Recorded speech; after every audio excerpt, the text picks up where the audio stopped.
it was so clear what I wanted to do. And in my experience, starting a business is hard. I'm sure you talk to other entrepreneurs that can relate to that, but it's like, there's got to be something inside of you that says, I'm going to find a way. Like your desire has to be so much greater than the challenges that arise. And if you just go scour the market for the perfect product to sell, when it gets hard, which it likely will, yes, the challenge will overweigh the desire and you're going to quit. So rather than scouring the market, scour your heart and find what's going to light the fire inside of you that says, I'm going to do this. Well, hi there, and welcome to Side Hustle Hero, the show that inspires action and helps you to turn your side hustle into a thriving income stream. I'm your host, Joan Posivy. Of all the ideas that you could chase, how do you know which side hustle is the right one for you? Jason VanDevere makes the case that choosing the so-called perfect product isn't enough. What will carry you through the inevitable challenges is choosing something that actually lights you up. A dream-driven idea that feels worth the effort. Because no matter how glossy or wonderful your side hustle idea looks like now before you launch, there will be a point in the near future where you'll want to quit. You'll face a seemingly unsolvable problem, or sales won't be rolling in like you expected. So there's got to be something deep within you driving you forward. In our conversation, Jason shares how to separate dreams from goals, why that distinction matters, and practical ways to validate an idea before you sink time or money into it. We also get into how mentors, accountability, and boundaries can help you stick with your side hustle when things get tough. By the way, this is part 2 of my conversation with Jason. In part 1, episode 163, From Planner Idea to Six Figures, we explored how he built his planner business. Now we shift gears to uncover how you can find a side hustle idea that fits your life. Now here's my conversation with Jason VanDevere, author of Dream Driven, which became an Amazon bestseller in the category of starting a business the very afternoon part 1 was released. Your success with the planner naturally leads into a bigger topic, finding the right business idea. What's the first step someone should take to uncover a great idea that actually fits them? I think it's dreaming. You have to dream. People, I think, have gone away from this concept of dreaming. They look at it like, oh, it's a waste of time. It's fantasizing. I want to separate what I mean by dream versus goal, because I think you really need both. When I think of a goal, I think of something that is realistic, you plan to do, you have a time limit of when you want to do it. But a dream, it doesn't have to be realistic. It's something you may or may not do. You're just simply asking yourself, what would I love to experience? Okay. Doesn't have to be realistic, doesn't have to be time bound. It could be as unrealistic as owning a house in every state to as realistic as owning your very first home. Like both are great dreams, but you need to let your mind tell you what you want to do with your life. Because when you have dreams, then you can create goals that align to those dreams. Your dreams will give your goals meaning. You can have goals without dreams, but then your goals aren't aiming at anything. And if your goals aren't aiming at dreams, you end up at what I call survival mode.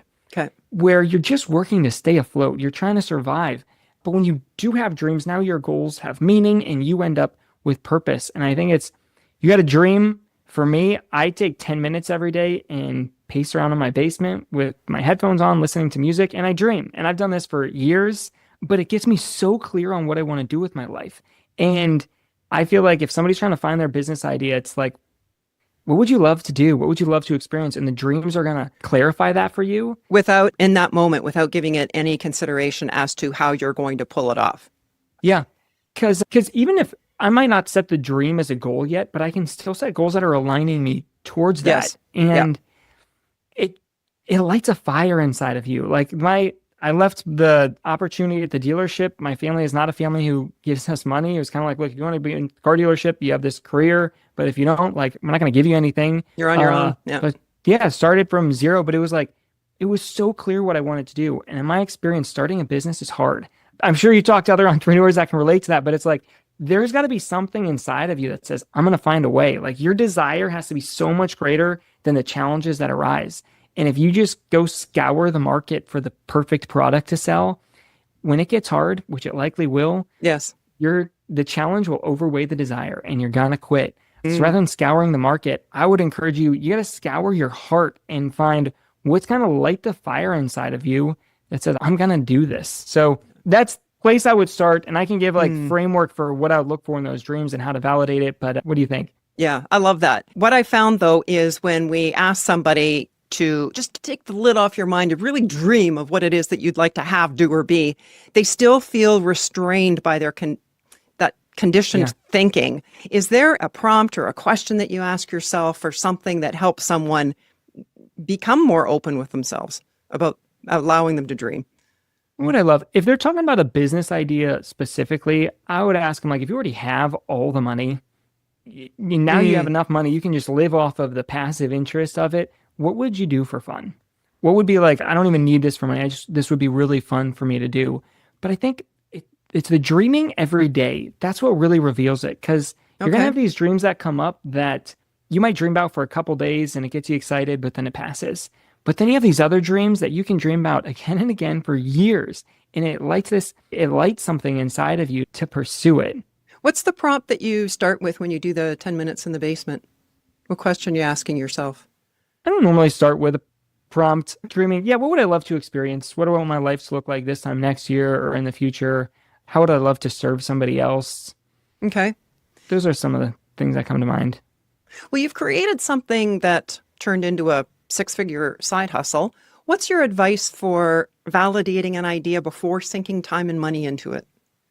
So I'm going to break validation into two parts here. Okay. So I think one is like figuring out, is it the right business idea for you? Is the fire big enough to overcome the challenges? And for me, I'll look for three things. Okay. First, I want to have a great longing to make it happen. So there's these three L's that I look for. So I have to have a good longing. And how I look for that is, are you willing to get up on your first alarm to make this happen? First alarm test. If you're not willing to get up on your first alarm, I'd say you got to go find something else. I love that because that's so clear. It's either you're up or you're not. Yeah. So the next one that I would look for is it's got to be what I would consider lifting. This has to raise you to the next level. This should be outside of what you're capable of doing. If you know how to start this business already, that's not a goal. That's not a dream. Outside, that's a to-do list item. This should be, there's this quote from Tony Robbins. It's not about the goal. It's about becoming the person who can achieve the goal. This goal should make you a better person. This business should force a better version of you to break free and live. So I want it to be lifting. And the third thing is this is like an internal thing, but it should feel light. Does it feel light? And does it feel light or does it feel heavy? Like when I was working at the dealership, or sometimes I have these business ideas that seem like they could make a bunch of money, but it's like it feels heavy. Even if it's straightforward and high likely chance of succeeding, it feels heavy versus other ones.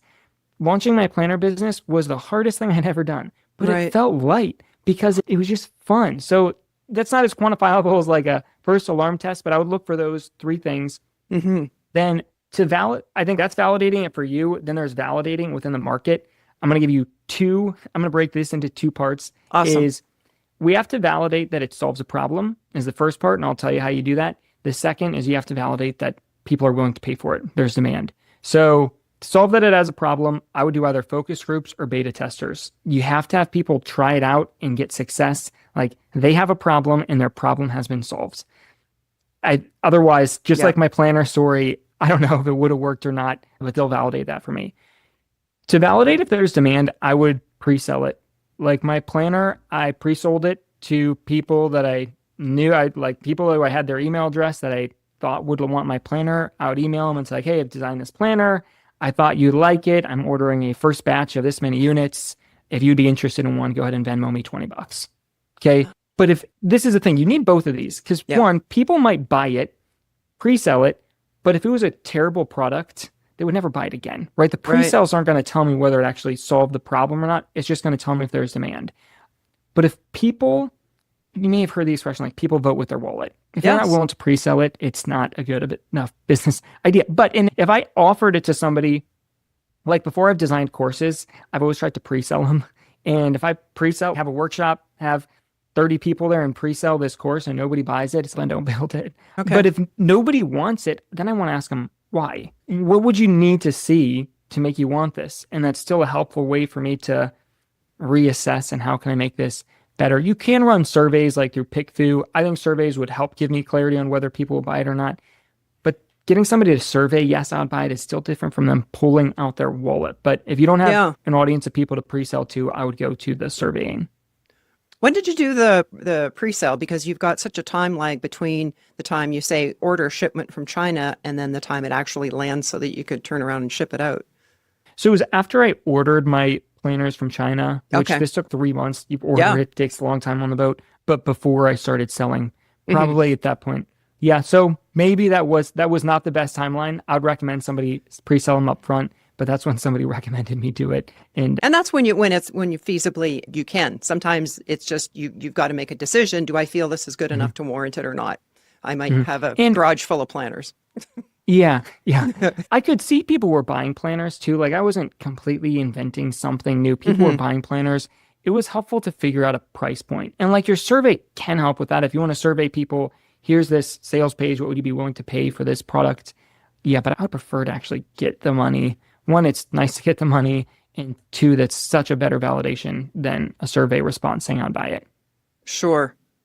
Yeah, especially your example there of pre-selling the workshop. If nobody signs up, then something's got to be tweaked. But then, like you Yeah, said, you follow up, like essentially asking the question, why didn't you buy, correct? Yeah. yeah, In your book, Dream Driven, you talk about the importance of mentors.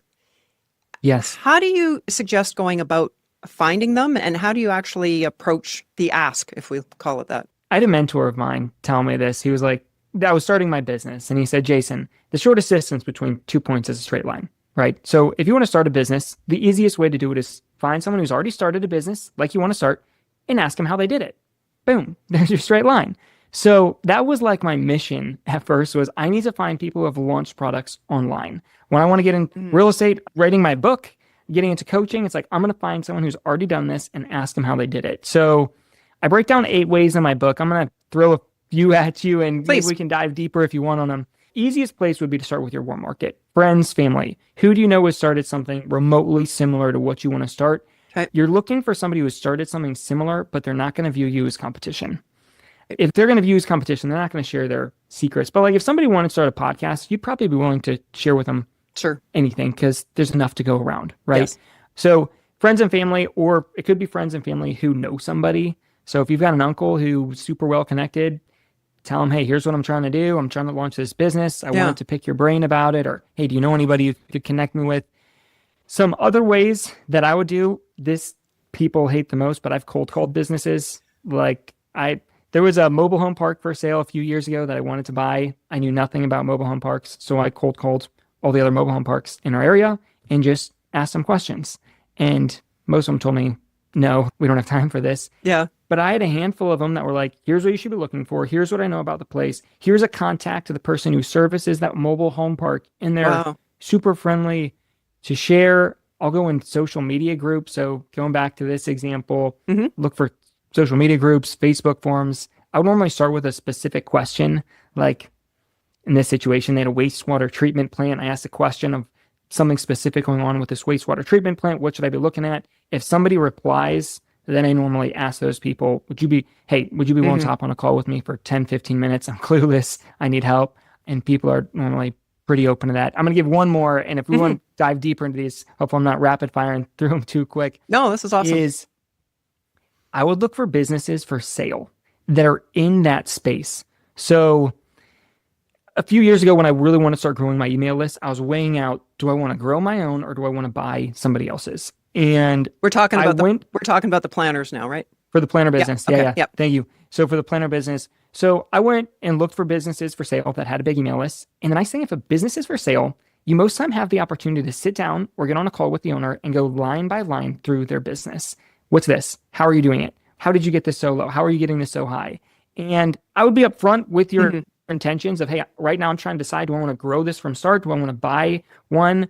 I'm just trying to learn. I wouldn't want to waste somebody's time completely. Yeah. I'm being upfront about my intentions, but it can give you the opportunity to talk to somebody. And even before you even talk to them, a lot of times you can get access to, depending on where you're finding this business is for sale, you might get access to their profit and loss, their balance sheet, some metrics about their business, even without talking to them, that are really helpful. So those are a few. Right. I can keep rapid firing through them, but those are some places I would start. Awesome. The ones that you sat down with, the businesses for sale, is that the places online that are platforms for selling businesses, or there's bricks and mortar places in your community? Yeah, so those I would find them online. Okay. Other than like with my rental properties, then they're local to here. Yeah. And so much of how I run my business for my rental properties, I've learned from the people that I bought them from, or people that I didn't buy their business from, but I still toured their properties. I see how they're doing things. I'm asking tons of questions. And then for some reason, I decide this isn't the right fit for me and don't buy it. And I totally agree with you about that straight line being someone who has already done it. And when I take a look around me and see the most successful business owners, they have people who are mentors that are doing 10 times the business that they are, 100 times, because that's what they're aspiring to. Yeah. It's an asset. Like it's a grind to cold call places and have people pretty nastily sometimes tell you no or get mad at you. But now for my businesses, for each thing I'm focused on, I feel like I have a handful of mentors that I can call that are way more successful than me. And I have other people who call me because maybe I've done something they want to do. Yeah. So it goes both ways, but that's an asset. So it's worth, even if it's 1, 2, 3 people, that you're building this asset of a team to help you. Yes. Yeah. In my book, The Way Success Works, one of the young entrepreneurs that I feature, he's out of Australia. And at one point, there was a very successful Australian business person that he wanted to have as a mentor. And so he found out where this person was going to be and literally camped out for 3 hours to wait for him to come out of this building, and had like seconds just to be able to hand him my card and introduce himself and say, you really need to mentor me. And the guy just grabbed his card and disappeared, and they actually connected, and he went on to be a mentor. But okay, that might be pushing into the stalking realm, but it was. I've gone to I'll go to pickleball courts where I know someone will be, or I know this person goes to this cigar lounge. Like I don't smoke cigars, but it's like I'll go there and get a cigar because I think they're going to be there. So depending on how creepy you want to be You're right. It's like, why does that guy in the corner never lighting up that cigar? Yeah. But it's like they have the answers to my questions. So if I can just ask them the question, and you've probably experienced this with your podcast. Now that I have a podcast, like when I wanted to write my book, I got a bunch of authors on my podcast and I can ask them how they did it. And it's a win for them. They can market to my audience. It's a win for my audience. They can learn from them, and I can learn and ask the questions that I want. So that's been an incredible way to do it. Yeah. Yeah. You've balanced multiple ventures, real estate planners, writing the book, while supporting a family of 5. I'm wondering how you structure your time, besides, of course, using your planner. So I have strict boundaries of when I can work. I would recommend this for everybody. Even if this is for your side hustle, I would come up with when are you going to do that? Because otherwise it's going to overtake your life. Maybe your side hustle is Thursday night from 6 to 9, or like me as a business owner, I have office hours. This is when I work. And I'm upfront with my clients about it. I'm upfront. My tenants, they have an emergency line they can call, but it's like, if you want to get a hold of us about something normal, you have to call during normal office hours. Yep. So I would highly recommend that for everyone. I personally like to use alarms. I set alarms for basically my whole day the night before I go to bed. So we had a call that started at 3:30. So at 3:20, I had an alarm that went off that said, I got to switch gears because I know I have a call coming up with Joan. I'm going to have an alarm that's going to go off in 25 minutes, give or take, that says it's time for me to go be with my family, because that's when my day ends. So I think, but those boundaries, in my experience, will make you more productive. I can say without a doubt, my family has made me successful, having kids and a wife, because before I had them, I could work all the hours I wanted. And I would stay up late. I would work on all these things. It didn't matter whether it was high payoff or low payoff. It's like, whatever, I'll just do it. Sure. But now it's like, I have this many hours and I need to support our family.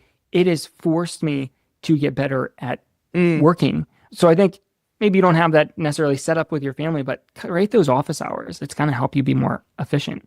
Right. And again, if it's a side hustle, those office hours might be 6 to 8 a.m. Yeah. I'm going to add one more kind of thing in here that I think is really important is when I'm working with a new entrepreneur, I always want to tell them that their business should be the means, not the end. Their business should be the means, not the end. And what I mean by that is your lifestyle that you want, that's the end goal that you're trying to create. What's the lifestyle you want? And once you get clear on that, then you can design this business that'll create it. But if you decide that you want your business to be the end, oftentimes people succeed and they're working 60 plus hours a week. They never have any days off, and their business is completely overtaking your life. And it's like Yeah. when you're starting a business or a side hustle, it's this opportunity for you to make it however you want and try and create this lifestyle up front. Here's the lifestyle. Here's the business that's going to create it. And now you have something to aim at that you can say like, yes, this fits. No, it doesn't. I'm going to have to find another way. And there will be at times that, and I'm sure you've run into that, where this is an exception to the rule. Maybe it's another, Yes. Yeah. I don't know, a couple of days that you really got to burn the midnight oil because it's an important trade show that could be a real payoff or something like that. I guess what you don't want to do is have that creep into 365 days of the year. Yeah. Your whole life. And I have to train my and cut clients. I have to tell them up front, and you have to tell them if you have these office hours up front, here's my hours. If you text me at 9 o'clock at night, I'm not going to respond. Yeah. But the expectation is high. Like, here's when you can reach out to me, and here's when you can't. But if I don't tell them and I don't respond, they're going to be mad. But if I start responding to them at 9 o'clock when I told them I wouldn't, then they're just going to do it more. Yeah. So they're helpful for you, but you have to give them to your clients so that there's not an expectation gap. Do you have a VA or any kind of help for the planner business? Or are you doing that all on your own? Yeah, I have a VA. Okay. I have a VA. I have somebody who runs my ads, somebody who does my podcast. My younger brother posts on my social media for me. Nice. Yeah. You'd mentioned earlier that the chances are, even if it is a side hustle that you know really resonates with you, you really want to do it, there is going to be points that you want to quit, you want to give up because it requires you to do something outside of your comfort zone. How do you hold yourself accountable when your comfort zones get tested? I'm going to share two things here. I think one, you have to have the dream that outweighs it, right? And I always remind myself this little phrase, this is what growth feels like. You're doing something hard. This is what growth feels like. Like I try and reframe overwhelm or stress. This is what growth feels like. Because the reality is if you want to do something great with your life, if you want to live an epic life, you're going to have to do something hard, right? If you're wishing for this epic life and then challenges present, like those aren't the enemy of your success. Those are the requirement. That's what you asked for. So keep that in mind. I think for me, with accountability, I would love to try and find a way it can be accountable to somebody else. So let me give some examples. Like when I was making my planner, I was meeting with people, interviewing successful entrepreneurs on how to set goals. But I remember the first person I met with, I didn't have any design for my planner made. Okay. And I said, hey, I'd love to get together with you and show you my planner design next week.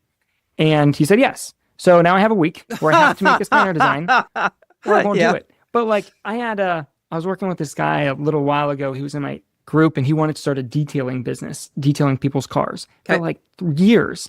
And he's like, well, I got to get some supplies and I don't know, I got to figure it out. And people kept asking him to detail his car because he did that on the full time and he wanted to start a side hustle doing it on the side. And I was like, dude, just call one of them and schedule it for 2 weeks out.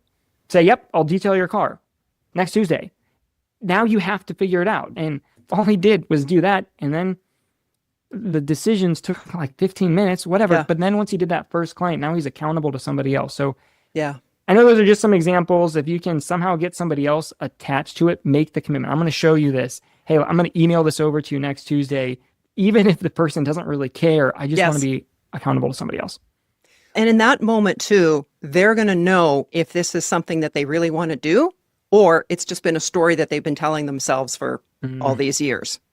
Yeah, I completely agree. Yeah. You talk about building a dream-driven business. It's the title of your book, but what does that mean in practice and how is that different from simply setting big goals? I'm going to compare like a dream-driven business to another style business. Okay. I think lots of people, when they want to start a business, they look for what I call an easy money business, where it's like, what's the business the easiest to start that will earn me the most amount of money? For the least amount of work. Exactly. Easy money business. And I have seen some people who have started a business and had success with it, but I'm not trying to doom these people if they follow this route, but almost everybody I've seen who followed that route, challenges do arise. And because easy money was the foundation of this business, if either the easy or the money part disappear, which is likely to happen, starting a business is hard, then you're going to quit and you're going to jump ship because the challenge is greater than the desire. So a dream-driven business it aligns with something you really want to do. The foundation of this is, what do you want to do with your life? And this aligns with that, and I know that's a really big question to ask, and it's going to take your whole life to answer it, Yeah. but if it aligns with that, when challenges arise, I'm willing to keep pushing through it. And just like when we were talking about the validation, before I get even into validating with the market, I want to validate with myself, how big is the fire inside of me to make this happen? Because I want to make sure. Some people, they start a business and the easy money route, even if it works, you create another job for yourself. It's like you're going to create something you don't enjoy doing, but Right. it earns you a paycheck. And Yeah. it's, if you're going to start a business, why would you go create another job that you don't like? It's like, figure out what you want to do and make a business that you love. Hmm. Ideally, it's something that you would be wanting to do if you got paid or not. Yeah. Yeah. What's the best way for our listeners to connect with you, Jason? So my website is goalcrazy.com, and that's goal like a soccer goal. Okay. Don't go crazy, goal crazy. Goal. But if they would be curious about my book, Dream Driven, if they go to Amazon, they can get my book. It's called Dream Driven. Check it out there. Yeah. Excellent. So what's your best tip to inspire others to start or grow their side hustle dream? I think the first place everyone should start is finding the mentors as we talked about. Yeah. But go find people to talk to, even if they are not in the business you want to be in at all, but they've started a business. You need to start having conversations about this business that you want to start. Other people can shortcut the way to you. Every conversation you have about it, it's going to get a little more real. People are going to give you advice. They're going to give you connections. So, piece of advice, if you're listening to this, I want you to make a list of 5 people that would be helpful for you. Make the list and then reach out to those people because they have the answers to your questions. Fantastic. And I'm just going to add to that, and be prepared. Have your questions written down. And one of my favorites in those situations is, what should I have asked you that I haven't yet? Because so often we don't know what we don't know. Yes. Yeah. Yeah. Yeah. Oh, I agree. I love the being prepared. Show up. This is like a little pet peeve of mine, but show up with a pen and paper. Like, I have some people who will reach out to me and they don't show up with a pen and paper. It's like, even if they don't kind of use the notes, I share with them these things and they're like, oh yeah, I got it all in my head. And it's like, no, you're gonna forget this. Yeah. Show up with a pen and paper and write it down. It shows that you value their information. The more they feel valued, the more they're going to want to share and continue to help you in the future. And follow up with a thank you. Yes. Yeah. Yeah. Yeah. Love it. Speaking of which, thank you so much, Jason, for sharing your insights on how to start a side hustle, build a business, and your wonderful examples from especially the planner piece of what works and what doesn't, and how we should and can move towards our dreams. And of course, thank you for being today's Side Hustle Hero. Thank you so much for having me. It's been a pleasure, and hopefully people can benefit from some of the crazy things that I've been able to do. Without a doubt. Jason's story really drives home the point. The businesses that last aren't built on easy money. They're built on dreams that fuel you through the tough times. So here's my challenge to you. Borrow Jason's practice of setting aside time to dream daily. Play with it for a month, and then let me know how it's impacted you and your results. Every day for 30 days, set aside just 10 minutes to give yourself space to think bigger. Put on some music if that helps. Get up and move, or pace around the room like Jason does. And then let your mind wander. Not on goals that you already know how to achieve, but rather, if you could have, do, or be anything, what would that look like? And as you do this, do not spend any of this dream time on how you'll pull it off. That's not the purpose of this exercise. This is about your dreams. Ask yourself, what would I love to experience? What kind of life would I love to build? How would I be spending my days? What would a perfect day look like? At first, it might feel awkward. You might even catch yourself coming back to the old conditioned thoughts. But keep at it, because over time, you'll notice that some dreams drift away, while others keep returning. Those recurring dreams, the ones that light a fire inside of you every time they surface, that's your signal. Those are the dreams worth leaning into. Those are the ones that have the energy to carry you through the late nights, the setbacks, the challenges. Those are the ones worth building a business around. The other piece Jason brought up is mentors. He mentioned that he was interested in possibly buying a mobile home park, but knew nothing about them. So he cold called every park owner in the area. Many brushed him off, but a handful gave him incredible insights, what to look for, who to talk to, even insider contacts. That's not something that you can Google. It's only something that you get by reaching out to people who have already been there or are doing it. And mentors don't always come through a cold call. Sometimes you meet them when you put yourself in the right room. For example, when I owned a self-storage business, I attended an industry conference where the organizers had rented a bus to tour some of the top facilities in the area. I struck up a conversation with the person next to me, assuming, incorrectly, that he was an owner or worked in the industry. Turns out he wasn't even in the storage business yet. He was just curious. He wanted to learn everything he could in order to help him decide whether to get into the industry, and if so, whether to buy or build. What a fantastic idea, showing up to a conference in an industry that you're interested in getting involved in. You'll learn a ton, and who knows, you might just discover your future mentor sitting right beside you. Well, that's a wrap for today. If our chats are sparking your entrepreneurial spirit and providing valuable insights, consider showing your support by visiting sidehustlehero.com/support. That's where you can shoot me a virtual coffee. It's a real thing and a fun way to give the show a caffeinated thumbs up. Thank you so much. In the episode description, you'll find links to connect with Jason, as well as the full show notes, which live at our website, sidehustlehero.com. While there, be sure to grab a copy of my 28-page guide called Smart Start, From Idea to It's Live in 7 Steps. It's free for now, but not forever, at sidehustlehero.com. If you're enjoying what you're seeing in this podcast, it would be so appreciated if you would take a moment and add your comment, share the episode with a friend who's looking for their own 6-figure side hustle, and please subscribe.